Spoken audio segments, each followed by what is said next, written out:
प्रणाम जी। सभी सुंदर साथ के चरणों में प्रेम प्रणाम जी। और आज के जो हमारा जो आज ये कार्यक्रम चल रहा है बहुत अति सुंदर। अभी तक सभी सुंदर साथ ने इतने सुंदर भाव रखे हैं कि एक एक के लिए ऐसा हर बार ऐसा लगता है, वाह क्या बात है, इतने सुंदर। तो अब मैं अपनी बात रखती हूँ कि पहले तो मैं सबसे पहले निर्मला जी को प्रणाम करूंगी कि उन्होंने मुझे जोड़ा। क्योंकि जब उन्होंने मुझे कहा कि भाभी जी अभी त्रिधा लीला होने वाली है, श्री कृष्ण त्रिधा लीला की सहयोगिता, तो आपको जुड़ना है। मैंने कहा अरे इतने सालों से इतनी बात तो सुना है, अब क्या फिर से इसमें सुनना है, फिर क्या करना है, फिर क्या आगे इसमें जुड़ना की जरूरत है। तो नहीं नहीं भाभी जी आपको जुड़ना ही है। तो फिर मैंने उसकी बात को मान रखते हुए उसने मुझे जोड़ा। और आज मुझे लगता है कि वो किसने जोड़ा, उसके अंदर बैठ के कौन मुझे जोड़ रहा था, कौन इसमें आने के लिए मुझे प्रेरणा दे रहा था और क्यों दे रहा था, ये बात बहुत स्पष्ट हो गई इसमें आने के बाद। तो निर्मला जी का तन इसके लिए निमित्त बना है, उस उनको मैं प्रणाम करती हूँ। और जैसे ही उन्होंने अनिल भाई को कहा कि जैनरा बहन भी जुड़ रही है, तो कहते अरे दीदी वो आ रही है तो वो मेरी टीम में रहेगी। तो अनिल भाई का इतना प्यार कि उन्होंने मुझे कहा मैं अपनी टीम में लूंगा। तो अनिल भाई जी को भी बहुत बहुत प्रणाम। और आप सबको तो प्रणाम करना ही, भले ही आप कितना भी मना करें, लेकिन सोनिया जी आपके अंदर से कौन बोल रहा है ये तो हम सब भी पहचान जाते हैं। आप भले ही तन दिख रहा है आपका, लेकिन माध्यम तो अंदर कोई और है। और जो वाणी आपके मुख से कब क्या निकल जाता है आपको भी नहीं पता होता है।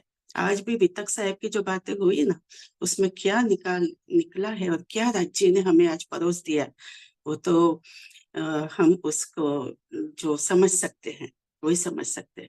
बहुत गुह्य बातें थी आज की वितक साहब की चर्चा में। अब मैं अपनी मूल बात पे आती हूँ कि श्री कृष्ण त्रिधा लीला की आवश्यकता क्यों थी। तो हम जब ये इसमें जुड़े और जब जैसे जैसे आगे बढ़ते गए तो समझ में आने लगा। पहले भी जब सरकार जी से सुना था, बहुत उनके मुखारविंद से डायरेक्ट चर्चा सुनी थी, तो कुछ समझ में आता था कुछ नहीं आया। और वो ना कुछ बातें इशारों में कहते थे और वो संक्षेप में कहते थे। तो उन्होंने जो कहा वो संक्षेप में सब कुछ कह दिया था, लेकिन उसका विस्तार जो किया वो राजन स्वामी जी ने किया। तो स्वामी जी ने इतनी सुंदरता से राज्य ने ही करवाया। मैं जानती हूँ स्वामी जी को भी लगेगा मेरा नाम क्यों लेते हैं, लेकिन राज्य ने ही करवाया क्योंकि राज्य को लग रहा था अब समय आ चुका है इसका विस्तार करने का, तो किसी को तो माध्यम बनाएंगे। तो उस तन को माध्यम बनाया और उस तन का तो नाम ही राजन है, जो कि राज्य का ही स्वयं का ही नाम है। तो कैसे वो छुपे रह सकते हैं। तो राजन स्वामी जी के माध्यम से जो टीका हुई है उसके गुह्य भेद एकदम अंदर जाके, जो सागर की तलहटी में जाके उन्होंने सब निकाला है और हमें परोस के तैयार थाली परोस के दी है। और उसमें भी और कुछ और डीप में जाना बाकी था, वो सोनिया जी आपके माध्यम से, आपके मुखारविंद से कब इसमें वो बातें खुलती है ये तो हम सुनने वाले ही जानते हैं, क्योंकि आप तो वक्ता हैं। आपको तो उस समय ध्यान में भी नहीं आता कि आपके मुखारविंद से क्या वाणी उतर रही है अभी। तो वो हम रस पीने वालों को ही उसका रसपान जब करते हैं तो पता चलता है। तो कृष्ण त्रिधा लीला का तो बहुत आनंद ले रहे हैं। और जब ये लीला हम जब डीप में सुन रहे हैं तब पता चल रहा है कि 6 दिन की लीला करने की क्या आवश्यकता थी। राजी जब हमें ये दिखाना चाह रहे थे अक्षर ब्रह्म को, और हमें एक दूसरे की लीला दिखाना चाह रहे थे, तो वो तो एक दिन में भी कर सकते थे, एक दिन की लीला में भी। और 6 दिन की क्या करने की क्या जरूरत थी। व्रज रास मोहम्मद साहिब की, देवचंद्र जी महाराज की, प्राणनाथ जी की, और अभी जागने की। तो ये प्राणनाथ जी की 5वें दिन की और छठी हम मोमिनों की। तो क्यों जरूरत थी इतना विस्तार से करने की, बार बार आज 5000 साल से क्यों इतनी आवश्यकता थी। और उनको कितने सारे कार्य करने थे, सिर्फ ये 2 कार्य ही नहीं करने थे और भी बहुत सारे कार्य करने थे।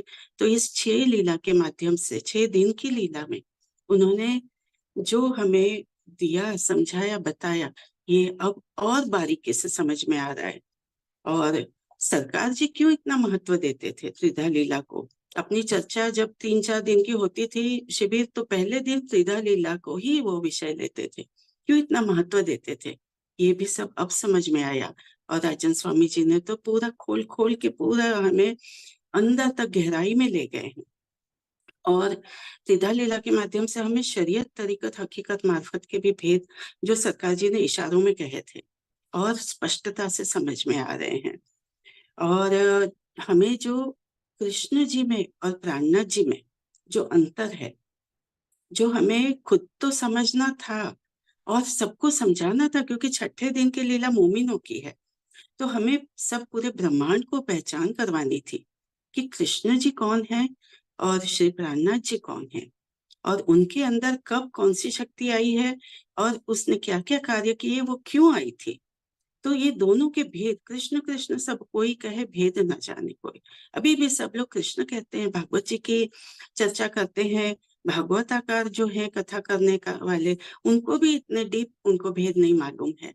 तो अब ये भेद अब पूरी स्पष्टता से खुल रहे हैं कि दोनों में क्या अंतर है। तो ये श्री कृष्ण तीर्थ लीला बहुत आवश्यक थी, बहुत आवश्यक थी, और उसका समय अब आ गया था खुलने का। तो अब ये बहुत सुंदर ढंग से खुल रही है और विस्तार से जो सब इसका रसपान कर रहे हैं, और जो जितनी गहराई से सबने रसपान किया है, वो अन्य छठे दिन की लीला में जो परम धाम का कोल था, वो बहुत अच्छे से निभा पाएंगे। अच्छे से हर किसी को, अगर कोई हमसे कुछ प्रश्न करता है तो उसको हम अच्छे से समझा पाएंगे। ये एक बहुत बड़ा और बहुत महत्व का कार्य हो रहा है। और इसको देख के हमारे सभी परमहंस जी और हमारे सरकार जी जहाँ भी हैं, वो ये सब देख के बहुत खुश हो रहे होंगे। और हमारे राज्य महाराज तो मूल मिला में बैठ के इतना खुश हो रहे होंगे कि मुझे तो लगता है जब अभी 3 दिन की रिवीजन हुई थी ना, ये बुध गुरु शुक्र, तो सरकार राज्य भी बीच बीच में हैंड राइज करते होंगे और देखते होंगे, अरे इतनी जल्दी सब सखियों ने हैंड राइज कर दिया और मेरे से पहले ही जवाब दे दिया। बहुत खुश हो रहे होंगे, बहुत मुस्कुरा रहे होंगे वो मूल मिला में बैठ के। तो बस हम सब मिलके ये सब आनंद ले रहे हैं। इसके लिए बहुत बहुत धन्यवाद। छू मीटिंग का भी बहुत बहुत धन्यवाद। प्रणाम जी।